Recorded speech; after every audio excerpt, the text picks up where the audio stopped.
Chapter 75, 5th year, The Surprise. Saturday, September 20th, 1975.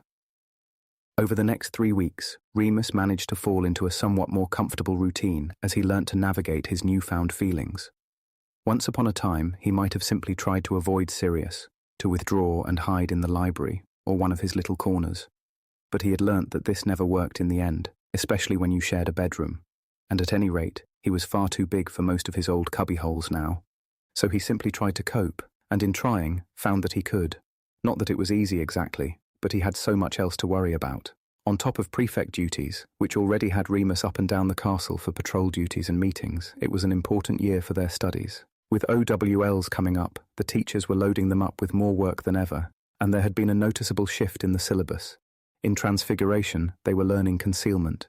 In Charms, they practiced disarming. Potions was largely focused on identifying and counteracting poisons, and defense against the dark arts seemed to be nothing but drill after drill of attack and defense spells. They were training for war, and everyone knew it. Care of magical creatures was a grim affair. Professor Kettleburn was a grumpy, barking old man with half his limbs missing and an eye patch. He didn't bring anything in for them to look at, or tell them stories of his encounters with fantastical beasts. He preferred to recount how he had got all of his various injuries, and it was always horrible. Remus tried to spin this in a positive way. At least without Ferox there was one less distraction. There was no way he was going to develop a crush on crusty old Kettleburn. Sirius was quite enough to contend with. Though he managed to simply smile through his feelings most of the time, they seemed to surface at the most inopportune moments.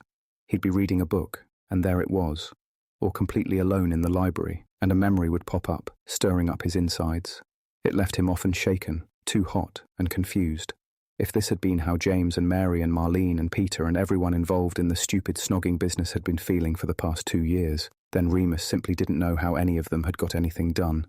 It seemed his mind and body were constantly at war. He wasn't stupid. He knew he was something of a late bloomer where that sort of thing was concerned.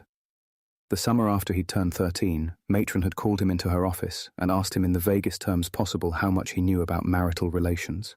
He wasn't very sure how much he ought to know and didn't want to look stupid, so he just said he knew everything.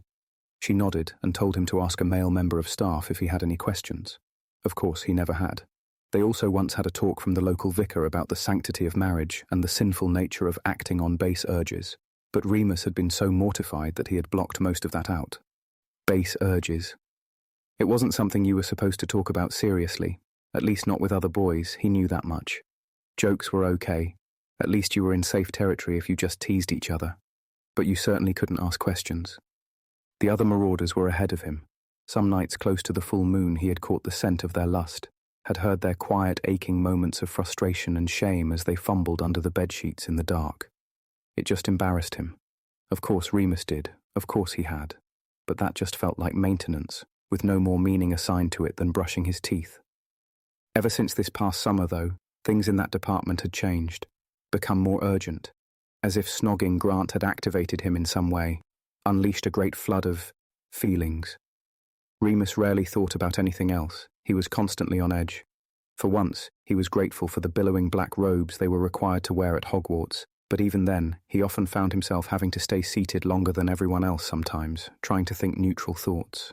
Once he had to cover his lap with a particularly heavy book, simply because McGonagall said "wand work" too many times. He felt changed on the inside. It was present in every moment, whether he was alone or in company. And serious. Why did it have to be serious? Okay, he knew why.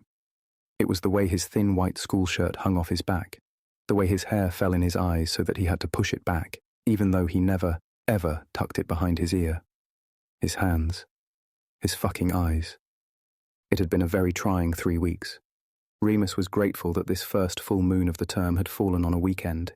It meant that he could sleep in and lounge around peacefully waiting for nightfall rather than sitting through hours of lessons, bones aching on hard wooden seats. Saturday was also Quidditch practice day. Actually, ever since James became captain, Quidditch practice was almost every day, leaving Remus completely, blissfully undisturbed. He had slept in most of the morning, then wandered downstairs for lunch before returning to the quiet of an empty bedroom.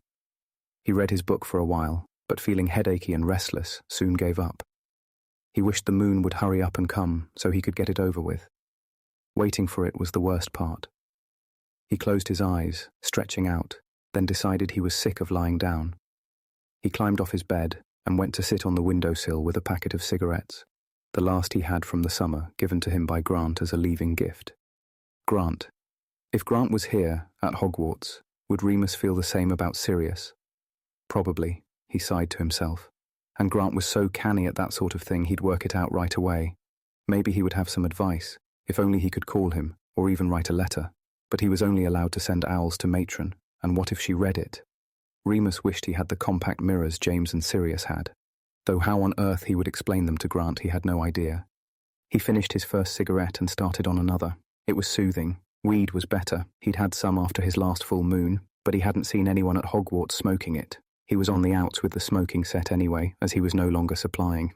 The past summer's distractions had cost him in more ways than one. Evening was drawing in, and Remus's stomach began to rumble. He tried to eat light on full moons, anticipating the pain which sometimes made him sick.